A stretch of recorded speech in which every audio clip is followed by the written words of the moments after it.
Yes, all right, the lads. Welcome back to Cossy's Arsenal podcast. My name is Cossy, back again with another update. And this time we're going to speak James Maddison and the competition that we have next season and how we are preparing for that competition as Arsenal Football Club and how other clubs are preparing and how we become unserious to the level that we have actually fallen behind all the clubs that we were in front of in this transfer window. And maybe where does our transfer business and where does our transfer model lead us to? James Maddison is still the priority. We're gonna speak that.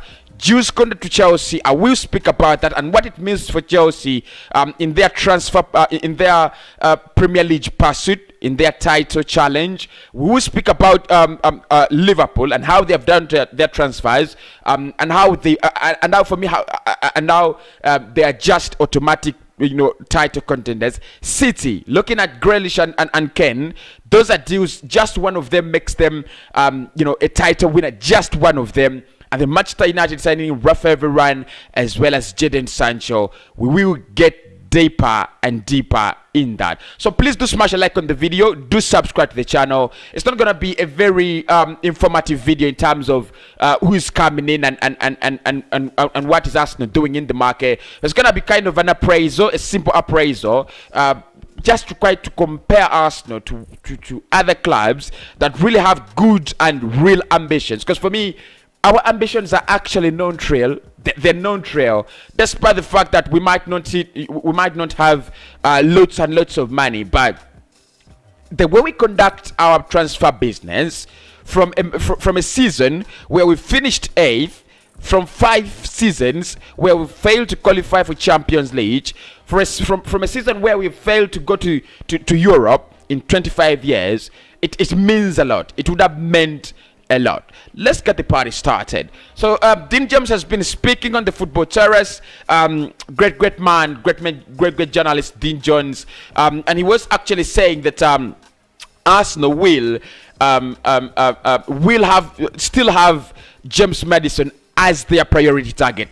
Yes, Martin Odegaard is available. Yes, they want to wait for Martin Odegaard, and they would want to take every slightest opportunity to sign Martin Odegaard. But it says at the moment James Maddison is the priority for Arsenal. He said he put it very clear, and he said the Houssem Awadeo, that one could happen, but it's not advanced yet. The Manuel Locatelli deal is not happening, and despite the fact that James Maddison is our priority, he doesn't see the deal happen.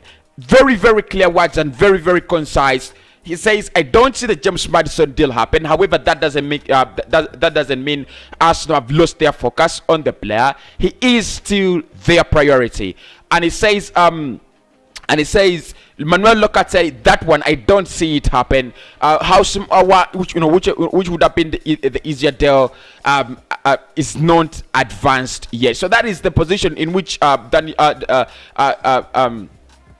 Jones sees Arsenal. Dean Jones actually sees Arsenal in our transfers. And if you look at the positions that we need to fill at the moment, we don't have any focus on a right back. The goalkeeper situation, we are meandering between two goalkeepers, Aaron Ramsdale and Sam Johnston. We have not actually decided who comes in. We have also not decided really which two midfielders are actually gonna come in. Are we going to go for the Houssem Awadeo, which is easy to do?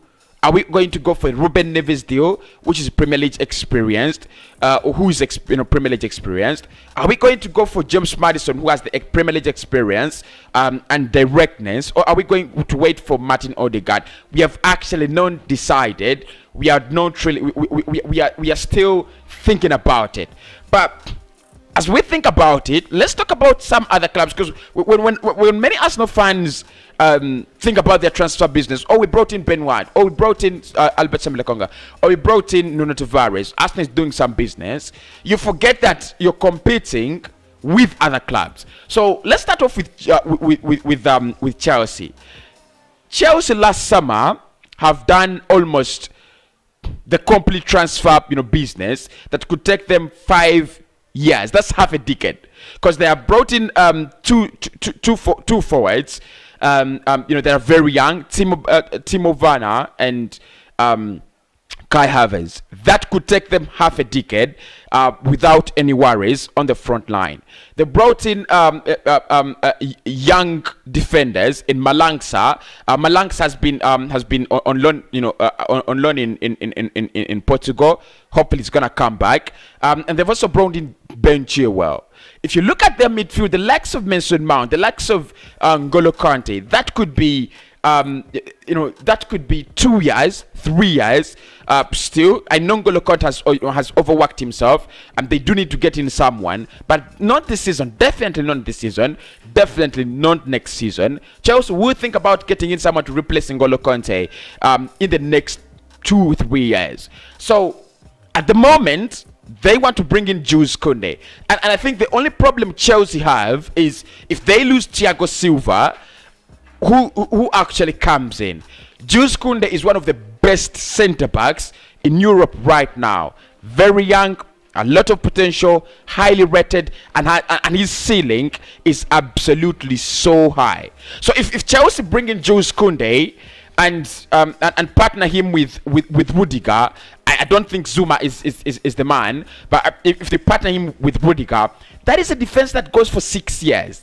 That's a defense that goes for 7-8 years, right? Are you competing with them? They've already made their squad. It has won the Champions League. They have already assembled their squad together, and Arsenal still trying to pick up spare parts, pick up pieces to get our squad together. Imagine we are competing with Chelsea that, like I said. They put their squad together, won the Champions League. We don't even have the squad. Right. Let's go to United. But I think United makes it even worse. United have not won a serious title in the last decade. They've not won. Okay, probably they have a Champions League, trophy with Jose Mourinho, but they have not been, title challengers in the Premier League. Like Goldbridge always says it, they're the Juventus of United. They are the Bayern of United. They are the Real Madrid, Barcelona of Manchester of England. Sorry, they are the PSG of England, and I absolutely don't disagree with that. If you look at the level of dominance United have had for the past 2 decades, you can't say they are not the Barcelona of England. You can't say they're not the PSG of England, and they have not really been challenging for titles. For me, for the past 5 years, it's been Chelsea, Liverpool, and Manchester City, and Leicester City in the past 6 years, actually, 6 or so years. So, if you ask me, is United United title challengers? I've done a video on 90 more, and I was speaking about how Rafa Varane actually improves Manchester United and makes them title challengers. For me, at this point in time, they're absolutely title challengers. They do not have a good central mid. They don't have a good defensive midfielder, but Arsenal don't have one either. We have central midfielder in Partey, and we do not have a DM. We don't have a good DM. So that means we have the same problem as Manchester United. But if you look at all the other areas, they have brought in Rafa Varane. They have solved the problem, in defense. The Magaluf problem has been solved. The McTominay and Fred, the Mark-Fred problem in the midfield. If Pogba gives them that kind of availability, if he gives them that kind of durability, like a player like Fred gives you, that one is solved as well. Their front line, I think with Jadon Sancho now in the mix, is becoming a little bit better and better. A United title challenges, yes, but how do they become title challengers? In last January, last year, they brought in. Actually, I think it was last year. They brought in Bruno Fernandes. They brought in Jadon Sancho this summer and Rafa Varane. They brought in Paul Pogba under Jose Mourinho, and that's the perfect squad. And somehow they have managed to stitch together a perfect squad. Are they gonna win the league? They might not win it. They might not win it because I don't think they will win it. But I think it would be a disgrace it would be an absolute disgrace if they do not challenge until April, until May. It will be an absolute disgrace. So that is how United are. They have Jadon Sancho, world class. They have Varane, world class. They have Paul Pogba, who's world class, and Bruno Fernandes, world class. And for me, that makes them title challenges.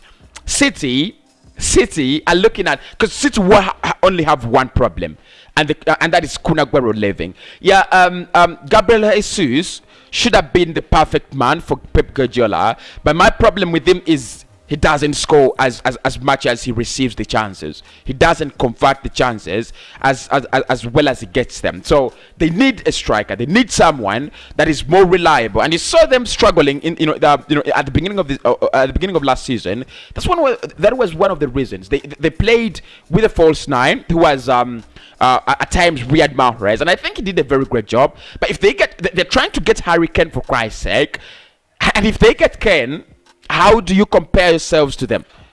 Yes, they're spoiling football. They're making football ridiculous and things like that.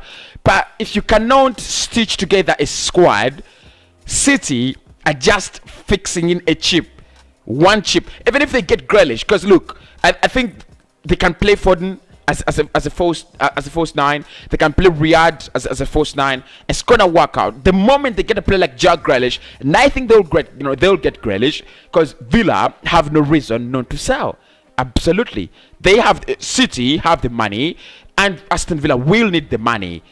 So obviously they're gonna get Jack Grealish, and look where that makes because they're already title contenders, even without any new signings. Liverpool. One of their problem last season, and I think their major problem last season, was scoring goals. Obviously, something that also came from losing many players to injuries and the likes of Van Dijk, and now they brought in Konate. Now, if you look at Konate and Virgil van Dijk, Liverpool just need one thing, to get that striker, that person that can score more goals. I think the time for Roberto Firmino is over. Absolutely, the time for Roberto Firmino is over. But don't forget, they have a Diogo Jota that can play in that in that area very well. As long as they can get someone to replace Gigi Wijnaldum, someone reliable, someone durable, someone to add fire to the pit, it's over. It's absolutely over. So for me, I doubt our ambitions as the club. If you look at the rest of the five clubs, beat Spurs, beat Leicester City, because Leicester City have signed in Somare, they have brought in Patson Daka.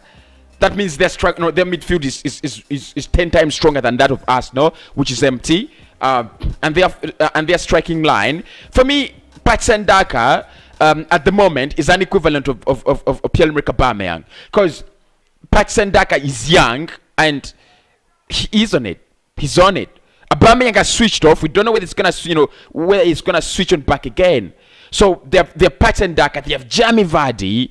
Never doubt him. Never doubt that Englishman. And now they have Kelechi Iheanacho, who I think actually did give them a lot of support last season when Jamie Vardy was out. He did score. He was reliable. He scored a couple of goals. But you can see they didn't risk it. They said, let's go for Patson Daka. Let's go for someone who is more prolific than Kelechi.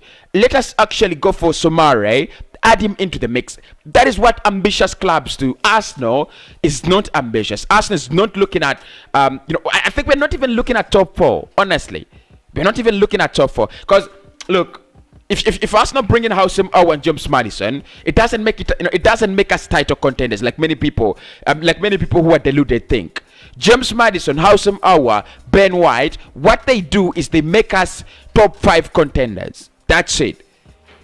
We don't beat the quality of Liverpool with them. We don't beat the quality of Chelsea, Manchester United and City with them. So they make us top 5 contenders. To become top 4 contenders, to become top 3 contenders, what you need to bring in players that add that kind of squad depth. City do have that. They'll play Riyad Mahrez, and Ferran Torres is on the bench. Ferran Torres was one of the best players for that Spanish side in the Euros. If you did watch the Euros, if you didn't follow the Euros, so that is my problem with Arsenal. Ambition 0, and there's a lot of talk. Trust the process. We care. And the question is, do you? Do smash the like button, people. Make sure you do subscribe. I'll speak to you very, very soon. We do have a couple of updates to speak about. Tammy Abraham agreeing to join Arsenal. That's a massive update. Lautaro Martinez also needed at Arsenal. That's another update. There's so many updates, but we needed to talk about this. Yes, James Maddison is a priority, but how ambitious are we in comparison to the other clubs? I'll speak to you very, very soon.